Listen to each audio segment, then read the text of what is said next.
I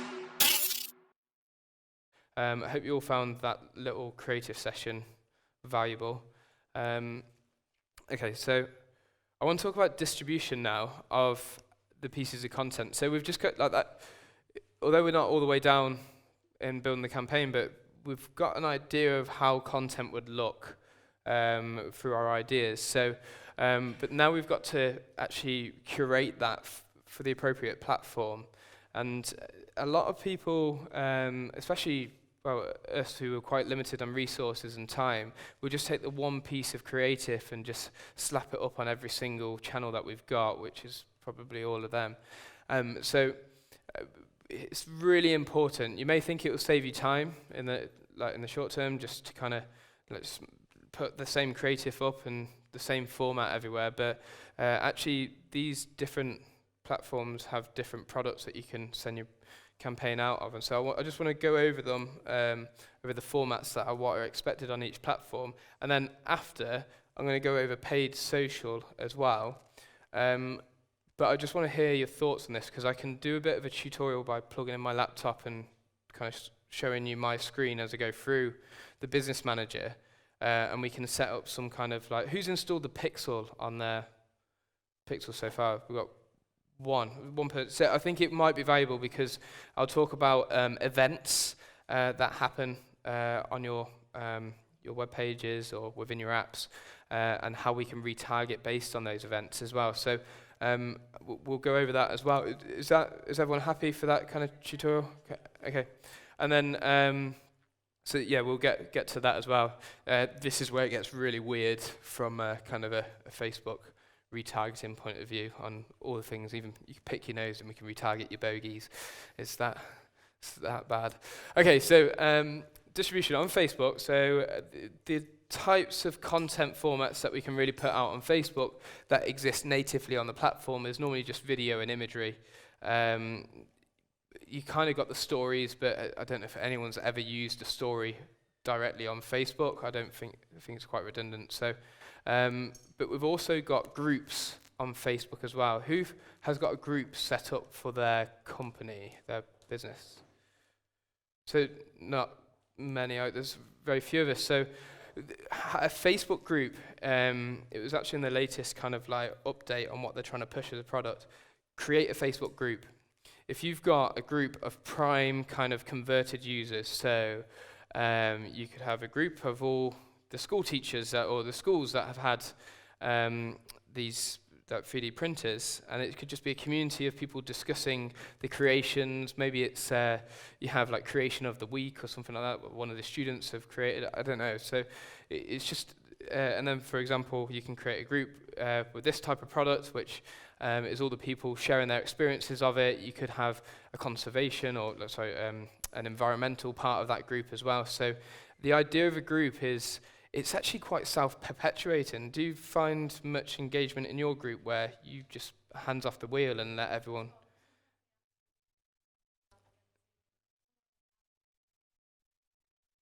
That is probably the most perfect. That's so far. That's advocacy level. That is. That's someone that's in your group answering questions on behalf of a brand. What's your?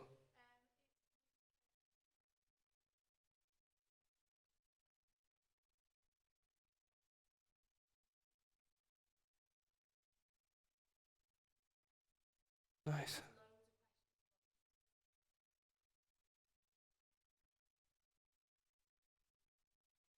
That's perfect. So not even for that individual who's answering the questions, the new people that have come into that group, they're seeing that there's this person doesn't work at this company, but they're answering for me. It must be a good community if I want to be part of this, if everyone's in it to help out. So again, whatever your business is, a group will exist for your business.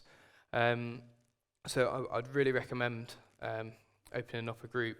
You have to put a bit of work in there first. It's all, again, front-loading value. So whether it's, for example, with our Mercato group, we've got a group called Passion Money, because we're going to start a podcast where we interview people with different passions that have made it quite big in their passions but made money out of it, more importantly. So the Passion Money group is for people that have a passion, create money from that passion. And the idea of that group is I've got to keep fueling it with kind of 5 ways to get my first sale, or like just pulling stories from different media sources as well and sharing it in there, just to kind of set the bar of what we should be doing in this group. So it's up to you to develop the culture for your business, both internally as you employ people, but also for your customers as well. But video, again, as I said, make sure you try and get like a square video on Facebook, because it takes up more real estate. And another important thing as well, go on, sorry.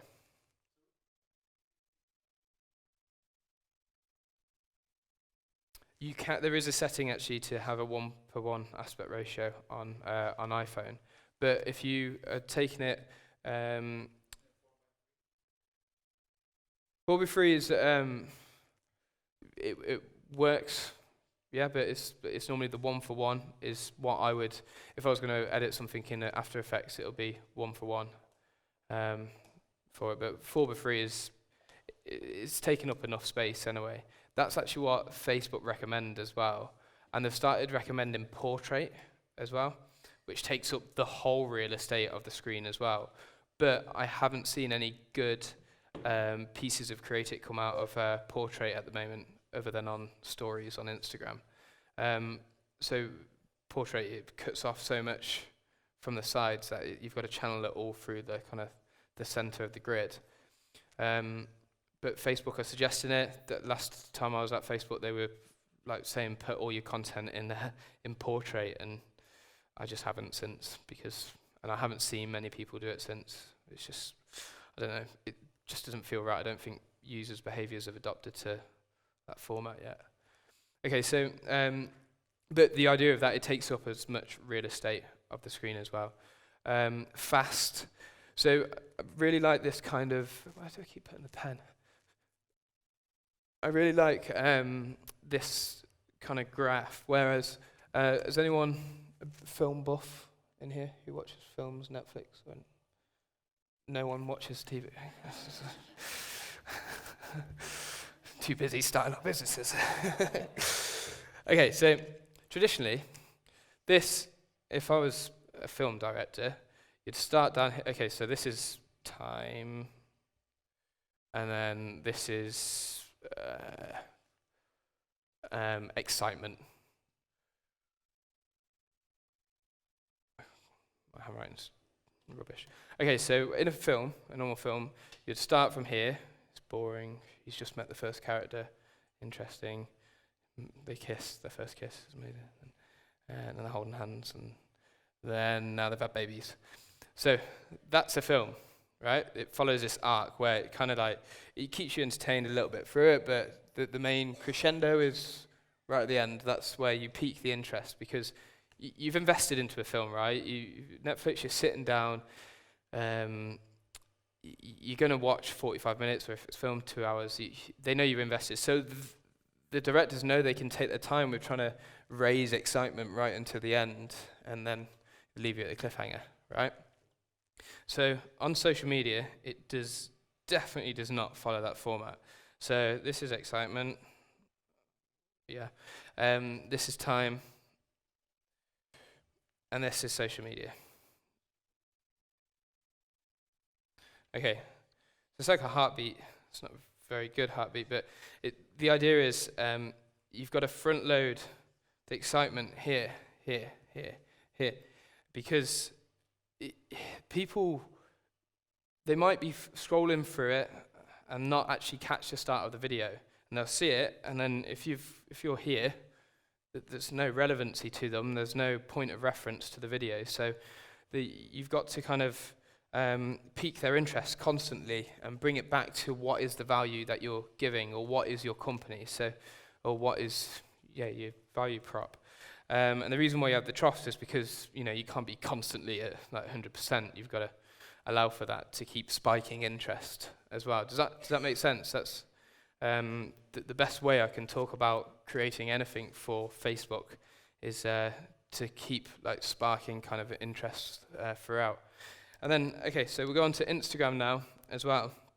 This crossovers with your own content, but also working with influencers. Influencers, so businesses the average engagement rate for businesses is 1.1% on Instagram. Never expect anything more, unless you're like some mega brand that has a cult following, like Supreme or any hype kind of brand. But influencers, a larger influencer is normally 3.3%, but normally the micro to mid-tier influencers are close to 10 to 11%. Engagement rate and that engagement rate is compared to their followers. So if they've got 1 million followers, they're close to 100,000 likes. And in more and more cases, this engagement is going up and up and up. So when you're talking about Instagram and you're thinking, how do I talk about Instagram? Recruit influencers. We spoke on this table over here, which is, okay, maybe you haven't got the budget to go and get Kim Kardashian on, your cosmetic brands, that's a bit out of budget, but what you have got is looking at influencers in key kind of areas. So I was saying that Jack Will's story of how they grew to be so big, how big they are today, is the Jack Wills went around with the hoodies and went to the lacrosse captain, went to the prefects, went to all these like schools down in Salcombe, and gave the influential people in their kind of school hierarchical positions their product. Then the students will see that they're wearing it, then they say, Mom, I want this. Okay, the shop's just opened up in Salcombe, and they grow that way. So, and that's how they've grown. They've used influencers on the ground. Micro-influencers is, I have built a previous startup around the word micro-influencers, but it's the same as influence. We all have an influence over some part of our lives. Like if I say to my best mate, I've just got these new trainers, and they're cool or they're shit, but it will influence him in some capacity. He might get jealous. He might actually think, I'm not going to go into them, I'm going to go for Adidas. So always include influencers on any level, whether it's gifting someone something or whether it's giving someone an experience. Again, I appreciate that it's hard to give a lot of our businesses, if we're B2B specifically, like an experience, but there's always a way to give someone an experience of your product.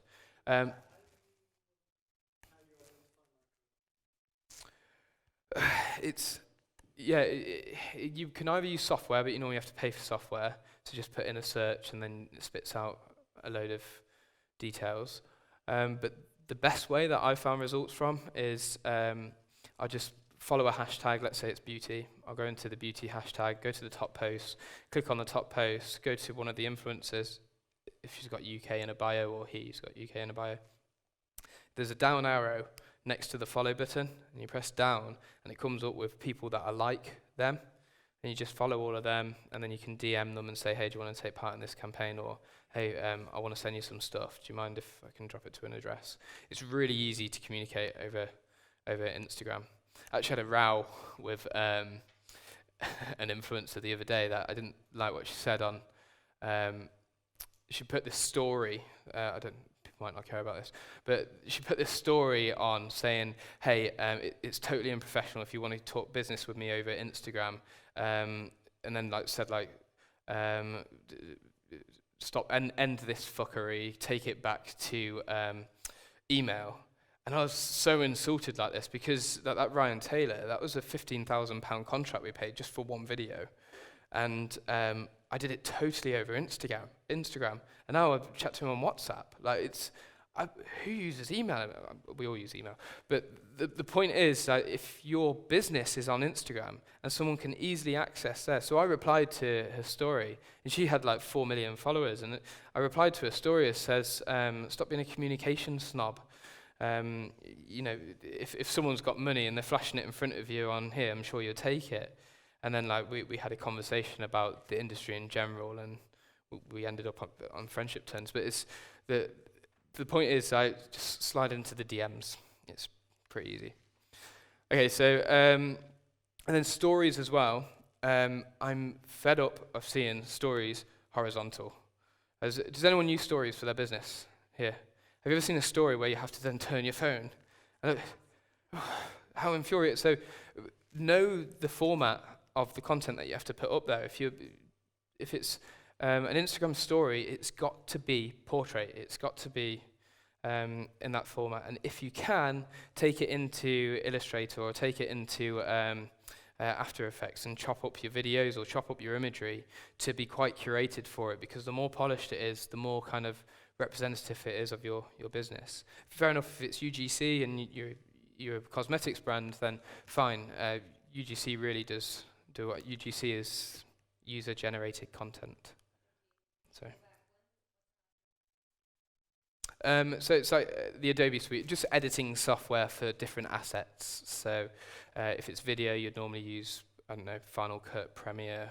If it's a bit more animated, it might be After Effects, or Photoshop or Illustrator for, yes.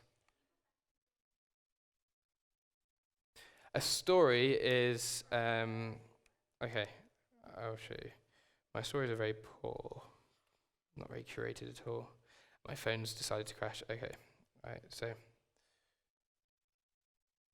so you take it like this, and then you can then send to your story. I'm gonna get grilled for that now. Okay, so, and then they look like this, so, like, actually, this is funny. This first person on the story has just gone out to LA to film a social influencer documentary of social influencers in the house, like Geordie Shore, but influencers.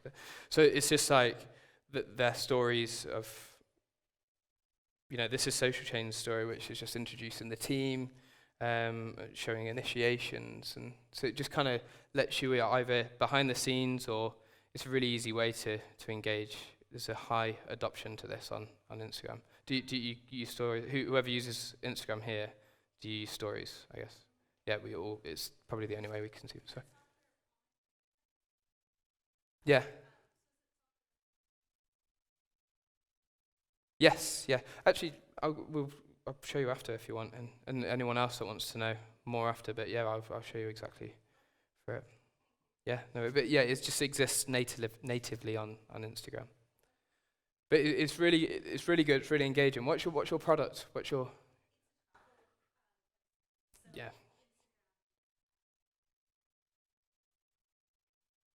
Yeah. 100%. I'd use stories for that, and well, Instagram in general. I'll create a strategy around that. For sure. Okay, so then obviously I've never Snapchat. Who uses Snapchat? Yeah, we'll move on. LinkedIn is probably the biggest B2B kind of platform that you would distribute your content on. B2B is probably quite important for your type of business, and anyone else who's got a B2B business it's quite important for you to get those buyers that need your product, I guess. So, but LinkedIn, the ad offering isn't the best, but definitely kind of like building up that kind of like big connection base is quite important as well. Blogging as well, it's not really social, but definitely your content from there can link to there, and then you can retarget them back through Facebook. So blogging is still a very important part. YouTube is equally important. It's forgotten about every now and then. So, for example, Makato's YouTube strategy is a how-to. So the title will be how to start a business with no money. And then it will just literally be a tutorial of how to set up a Makato store, and then how you can launch, and then there might be how to get my first sale on my e-commerce store. And do you know what I mean? So I'll run a how-to series like that. The second biggest, so the biggest search engine in the world is Google, and the second biggest search engine in the world is YouTube.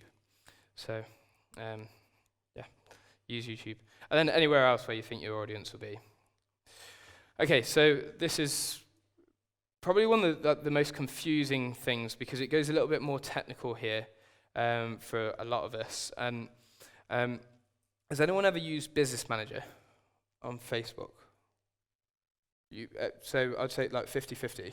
Yeah, use Business Manager. So for anyone that hasn't used Business Manager before, it's business.facebook.com. And this is where you can create an account for your business.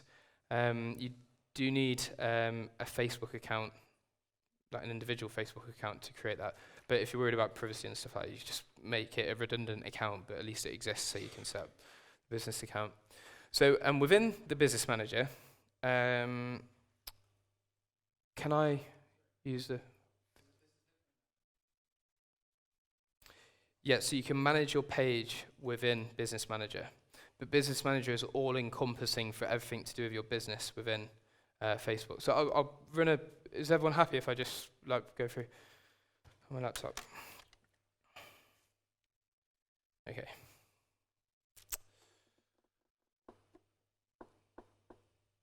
It's a bit better than that. Okay, so I didn't go through the rest of that list, but I'll talk about installing the Facebook Pixel, which I'll go over shortly. And I'll talk about events, so having... oh yeah, my laptop's not on. Okay.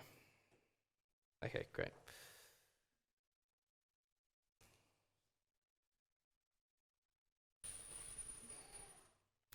Fantastic. Okay. No, that looks bad.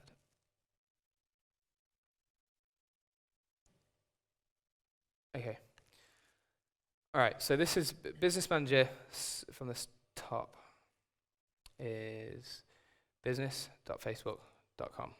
So I'm logged into the UK Fast account there because I get them to pay for my adverts on Mercado. Okay, so here it will say this is your ad account. So this is where you put your credit card in, which pays for your ads. And then these are the pages that you've bought under that kind of that ad there. The account.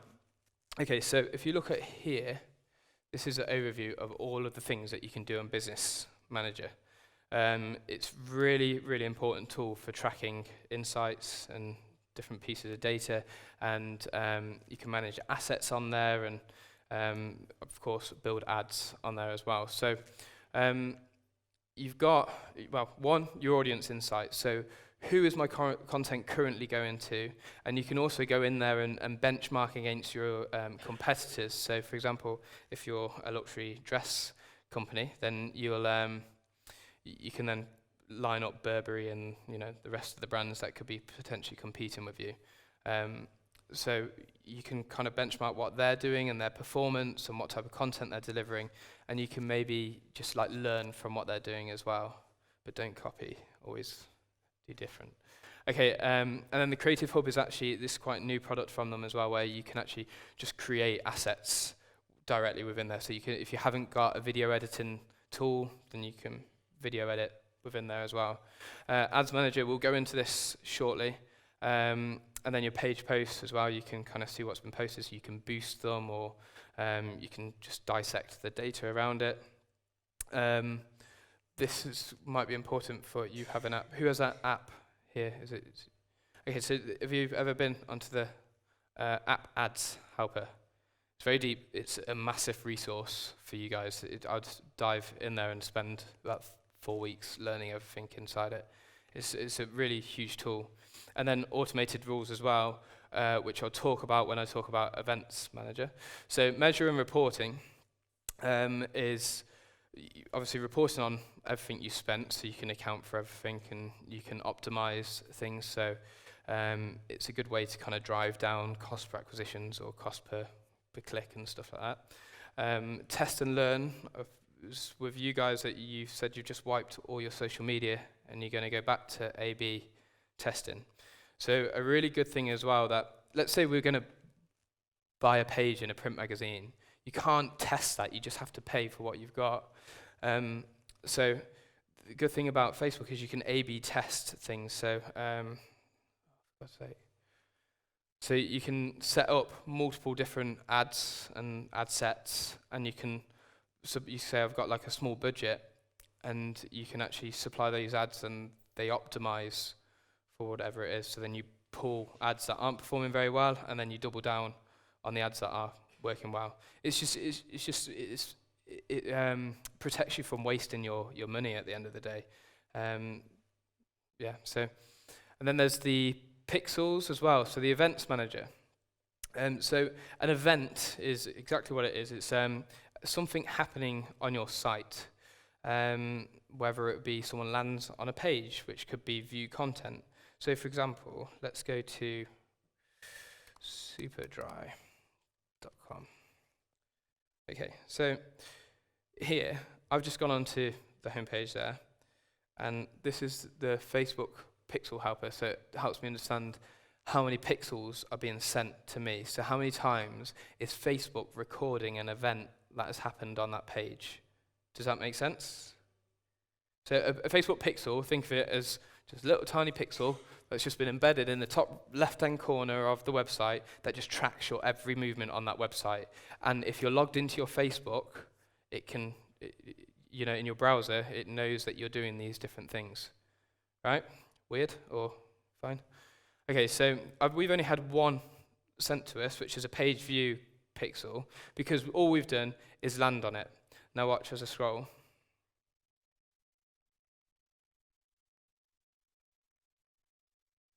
Then nothing else comes up. Why is that? Okay, so if we go into men's jackets, we should have quite a few more pixels fired towards us. Okay, so we've had view content, which is we've viewed this certain piece of content, and that content has been given like all this kind of like identification. So Facebook now knows that I've viewed this jacket, and I'll probably get an advert for this jacket later on, but it's fine, they can waste their money.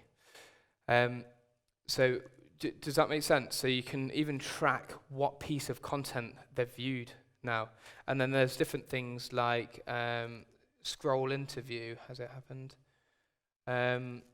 No, so let's say you've got a site like mine, which is, we haven't got product pages on Mercato because we want to minimize the friction. But the way that I'm tracking people's behavior and what they see is scroll into view. So what has been scrolled into view. So scroll into view, this jacket has scrolled into view. So we can track that, so then we can resupply with that. So if you now put it into the mind of your own company, so for your app, what's a key event that could potentially happen in your app? A what? A new offer. Viewing an offer. Okay, perfect. So say it's an app for, do you just want to say what you're...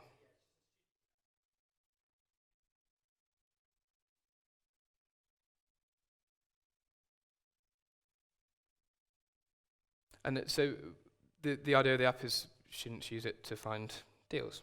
And so if they view an offer, so previously if a piece of PR has sent someone to the app to go and view the app, we can't track that. We can't build that customer journey out. We can't plug that in. But with this, we could then say, right, they've landed on the page. We know that. We fired that pixel. So we can send them an advert because they've landed on the app. But then now we can send them an advert for that particular offer that they've viewed. So then it's a much more immersive experience as a user. So you think about your audience. The audience are thinking, oh yeah, I did see that Nando's offer. I probably will click it now, because that's maybe your third or fourth interaction. You walked past Nando's on the street, you've seen it in the app once, you've gone back to Facebook, you've seen it again, you clicked on it, and now you've seen the offer again. That's multiple kind of parts of the customer journey that has been built up just within just a little bit of code that has been put into your website. So does the pixel and events make sense? Okay, so let's create, let's go to pixels.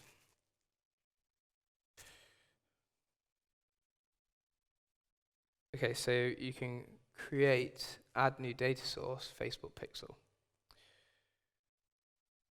Can you see the difference between established company and launch? Okay, so you can create a new pixel. So someone give me their business name. Tech Manchester. I'm not an admin of the page, but we'll do that. So we can do Tech Manchester pixel. So we'll create that.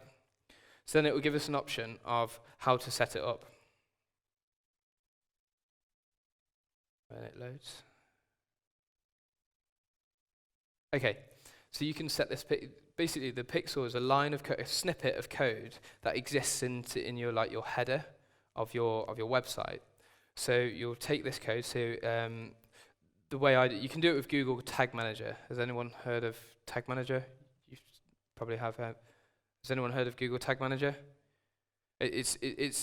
Tag Manager is something that you just install once in the head of your website, and it means you never have to go back into the code again when you want to add in your Google Analytics, when you want to add in any code snippet into your header. It's really good. It just adds in these type of tags. So if you've got a developer that you're using or someone that's helping you out with your website, ask them to install the Tag Manager, and then you can bolt things into that as you're going along. Sorry, I'm getting a little bit more technical now. I'm sorry.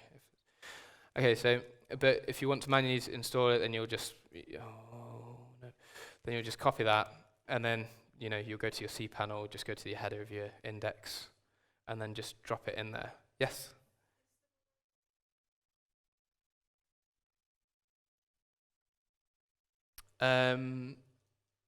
Not within Facebook, but I've done it before.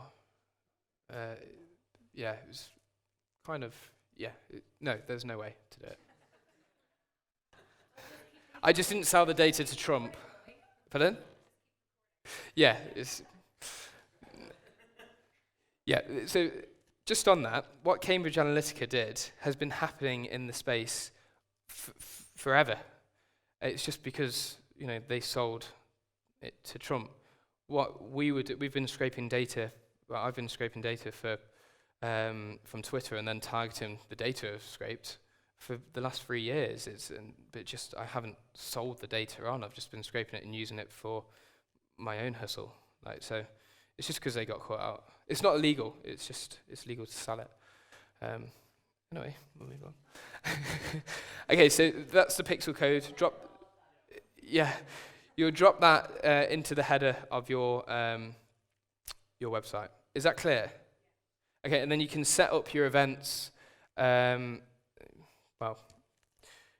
You can set up your events within the event manager pretty easily by just saying every time they view this content, supply with that ad, and then you go into create your ads, and then you can target the audiences that have been made within that. Okay? It's a really technical thing, the Facebook Pixel. Normally you just get someone to install it for you, but I thought, if you're trying to bootstrap everything you're doing, then why would you pay someone £1,000 to set up your Facebook when you could literally do it? Well, I just showed you how to do it. It's really easy. If you do want more information on it, either YouTube it or just ask me, and then I can just jump into yours and help you set it up.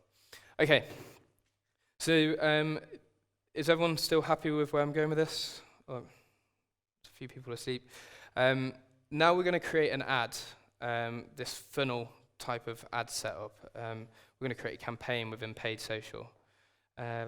Sorry, it's such a dry subject, but I'll also show you about how we can target different set audiences as well. So we'll do a brand awareness advert for now. So let's do a tech MCR brand awareness. Sorry. Okay. So that first page that we're on was just like saying all the objectives that we want to hit, but we just want to go for brand awareness on this one. So now the first thing they do is they tell you to start with an audience. Okay, so we want to create an audience. So everyone in this location, the United Kingdom, well, it's Tech Manchester. So I'm going to say Manchester.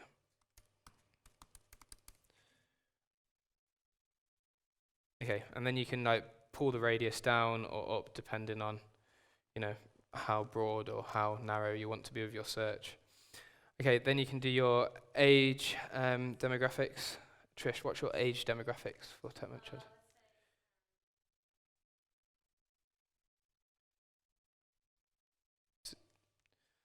Nice. Okay, and then gender. Let's just do women for now. No, I'm joking. Okay, so then languages. If our ad is in English, then we only want to serve English ads, right? So we can do English UK. Now we can go into detailed targeting. Now I'll do entrepreneur.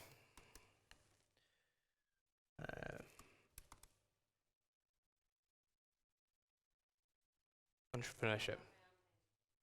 Okay. Is everyone following? Okay, Facebook does help you out with some suggestions, so you can do like the uni graduate, but basically what it's doing here, you can see this audience growing, that we're going to reach, 780,000 people, but that's because it's including entrepreneurs and uni graduates. It could be just a uni graduate with no interest in entrepreneurs.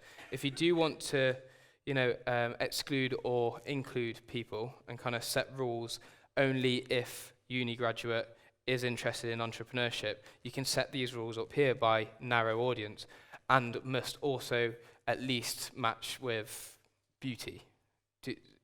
Does that make sense with like narrowing that down? Okay, but I just want to give you like an insight. They might have changed this because of obviously the big scandal, but of how deep you can go within this. So you can say like what level of education they're in, and you can search what they study. So that's not too bad. But then you can do the financial, and then you can look at what their income is, their net worth. You can go even deeper about what's happening at home. They've got parents, what politics they're interested in. It goes real deep, and this is just like interests. No, that's just demographics, sorry. Now you can go into interests. So, for example, if you're fitness, you can go a lot deeper with what they like, specifics of what they're doing. So, say you're doing a well-being class, which is just about meditation and yoga. You can specifically target people in Manchester that are yoga and meditation. But then you can go a little bit deeper into behaviors. So, is it in consumer classification? No. Okay, and say for example you've got an app that's only available on iOS, you can target only iOS users and things like that. So you can see that you can go quite deep into, the targeting. Is that it? What have they done? Okay, so you can go quite deep into the targeting. This is really stripped back, but it's still pretty robust and deep. So if you can, when you're filling out your briefs, you can see that the audience can go so deep. So as far as your mind can think about creating the perfect consumer, you can actually target them within Facebook. So you can set up an ad that way as well. And then you set your spend, you go to continue, and then that's when you start uploading your different types of ads or your different creatives. So you can see the carousel. That was the one that we did with Superdry, which is just a swipe. It's a nice engaged one. And what you can do with the carousel one is you can retarget people who have swiped once or retarget people who have swiped twice, that type of thing. Okay, then you can do single images, a video, a slideshow, and then this is what I was talking about. Was it over in this table here? It's a full screen experience. So, for example, we're talking over there that one of the ideas is to do a video. Maybe it was a funny video to get people engaged, but you add the full screen experience. Let's say single video, add full screen experience. You can then create a website that sits underneath, or like a landing page that sits underneath. So it's really an immersive advert that you don't have to get your developer or pay for someone to create for you. You build it in this template. It can be quizzes, it can be anything. It just gets people a bit more kind of immersive into your pieces of content. So that's quite cool feature as well. Then upload your video and then go nuts. Okay, I want to go back because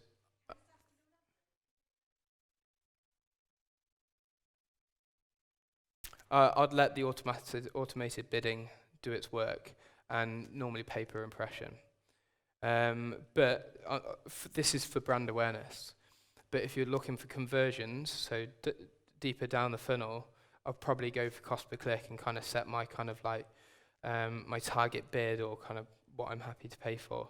But it's hard to answer that question because it all depends on your budget. It depends on what stage you are in the funnel, the kind of what you're trying to convert them for. But for brand awareness, I just need eyeballs on this because we're going to retarget them again with the next ad. Does that make? I can't really. Yeah, I wouldn't do any old thing. But yeah. No, but it's important to just try and keep whatever your objective cost is down to an absolute minimum. Okay, let's go back, because is everyone with me still? I'm really sorry.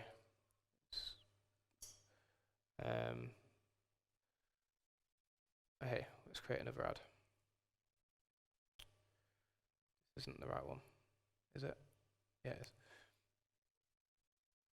Okay, so let's say we now want to go for traffic. So we've set up our video ad, want to go for traffic. Now we're going to go for, yeah, let's just do traffic. Okay, so now we want to create a custom audience. So create custom audience. Is everyone with me? Sorry. Now, this is where it gets really interesting. This is where it gets a bit more bespoke. This is more middle funnel, bottom funnel type of stuff. So customer file was it this table I was talking about, the 1,000 minimum email that you can upload. So let's say you've all got 1,000 users or more within whatever you've got, or you've got a leads list of 1,000 or more. And you've developed that either in your Shopify store, or you've developed that, I don't know, with like just people signing up. You can take that before the 5th of May, you can take that like long list and upload it in as a CSV, as a customer file, and basically Facebook will match all those customer files with existing Facebook accounts.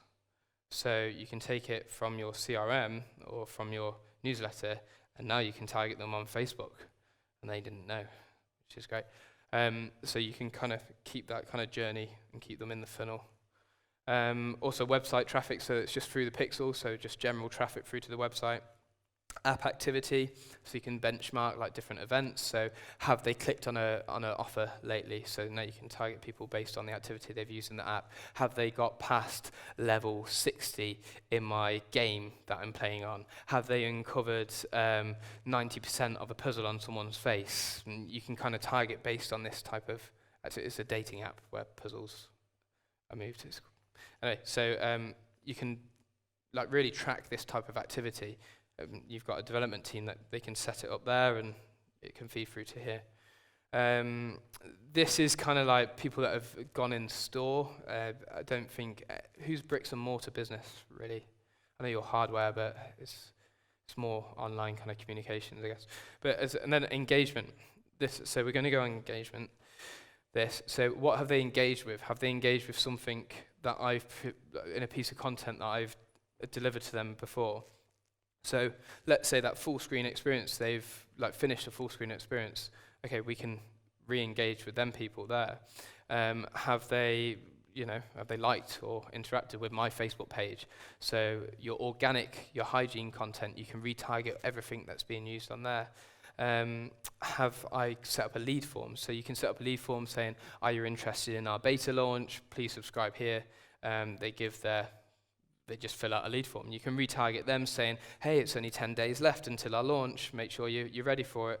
It's just kind of culturing this kind of excitement for your product. And then video as well. So any video that you've pushed out recently, you can then target them. So you can viewed 3 seconds of my video, and then you can click on here and you go through let's do this one. So you can go through the video views and say, okay, what have they? So we've got 2,000 confirmed 3-second video views here on this piece of content. So you'll click on that, and then you'll confirm, and then that sets that you've got 2,300 people that we're going to retarget that we know have already engaged with our brand on a previous point. So it's just taking them on this customer journey, and a lot creepier, but a better way. And the point, I know this is a really dry area of this presentation, but it's really important to optimize all of your stuff to make sure you're not wasting money. It's really important, especially if you go into actually spending money on Facebook or in ads. You don't just want to throw everything against the wall. So I'm not saying you do, but I'm looking at you. Throw everything against the wall and see what sticks. We're bootstrapping here. We've got to make sure that we're getting the right return on ad spend. Does that make sense? Have I absolutely flogged this? I'm sorry. Okay. that's retargeting in a nutshell. It goes way deeper than that. The amount of events that I can list, and it goes on, and it gets creepier and creepier. But for now, I think that's a good kind of like intro to it. If you do want to go deeper into it, please come find me. Weirdly, I love talking about this type of stuff. Okay, and yes, please.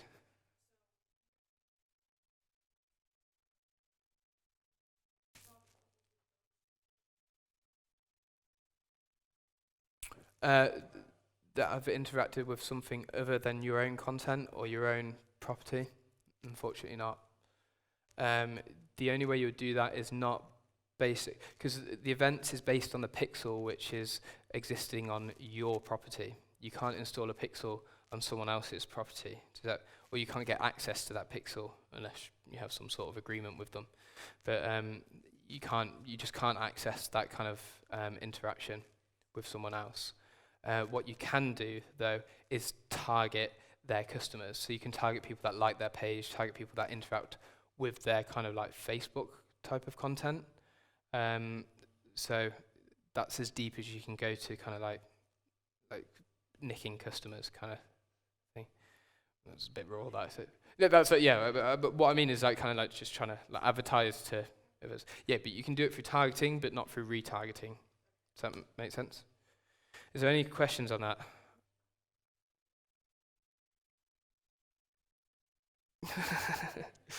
I don't think anyone will come back. Okay, so can I, yes?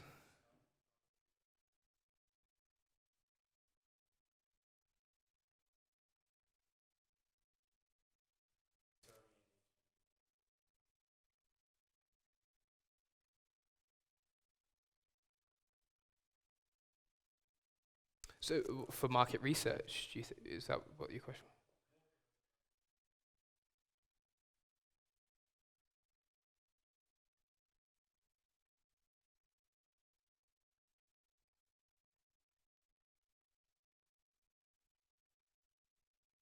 Yeah, so, but you'd run it in the same way, so you would almost, like, I don't know, on your own website, maybe create a prototype of that, or like a render of that, if it's a physical product, a render of how that product will look, a bit more information on it, maybe a blog written about it saying future updates coming, and then you can send out an ad saying read about the future of 3D printing, and then you can send people to your website to read that, and then you can re-engage with them through retargeting and saying, hey, you found that blog interesting. I know you did, because scroll interview happened at the bottom of the page. You read the full blog.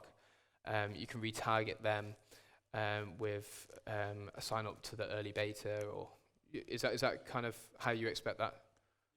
Yeah, so it can work within any kind of context, I would say, especially with us who have got a new product and we want to funnel people into it.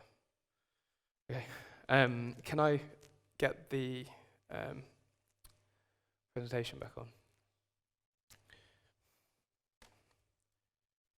Yeah, it's quite e-commerce weighted, like with the Superdry stuff, but it's just that e-commerce is like the easiest kind of use case to explain these type of things rather than going into like niches. Okay. Wow, I flogged that, I'm sorry. Okay, now it's you. I'll shut up, I'm done. But what I want to do now is I want everything we've learned, in a way, today, I want us to put into practice. So all the creatives we came up with earlier, I would like you to build them into a campaign that we could potentially launch tomorrow, or actually get into like production tomorrow. So fill out your briefing form with what your business name, or like your campaign name. The campaign name could be the name of the creative that you've chosen. Work through that, find your audience, etc. Then map the customer journey. You've all got notebooks on your desk, so map the customer journey in the funnel. So what type of advert are you serving them at the start? Yes, it's a hero advert. I can go back to the slides if you want me to, but the hero advert, and then what you're going to do for your hygiene hub content, and then what you're going to do for your hygiene content as well. So really map out the journey that you intend to take people on. Are you sending them out to read a blog? Are you sending them out to see a product? Are you sending them out to come to an event? Just try and think about that. Think about your personal brand. This is more of a side note type of thing. Start trying to build ideas of your personal brand and what do you say and how does that relate to your business. And then the extended funnel, typo there, but it should be like, how are you going to culture, it's gone, how are you going to culture the extended funnel, and what are you going to do around that strategy? So it might be for a loyalty scheme for people that come to your classes or your kind of events, or and then events in terms of what we just went over in retargeting. What events are going to trigger? Did they read the blog? Did they add to basket? Did they do something with it? Did they click on an offer? So think about the key events that can happen in your specific company. So this is like kind of almost working on your own here, a little less collaborative, apart from, in your actual squad. And then go to creative. This is the fun part. Figure out how your creative ideas are going to come to life using the strategy and aligning with the brief. I think so. Go all the way through that. Even storyboard your content. Storyboarding is literally just drawing out scene by scene, or like what's happening, like if it's a video or if it's a podcast even, just like talk about the key points that you're going to stay on. And then if you can, make something, even make it by drawing it down in your books, it's fine. Take a picture of it, just to kind of try and help this concept come to life so we can leave here with something tangible that, yeah, I've created something today. Your call to actions, making sure, are we trying to get people to click, to view, to buy, whatever. And then how are we going to distribute this? Yeah? Is everyone keen to do that? So, Trish, how long have we got? 50 minutes. Oh, shit, I'm sorry. I'm really sorry for wasting your time. But yeah, 50 minutes, we'll nail this. Woo!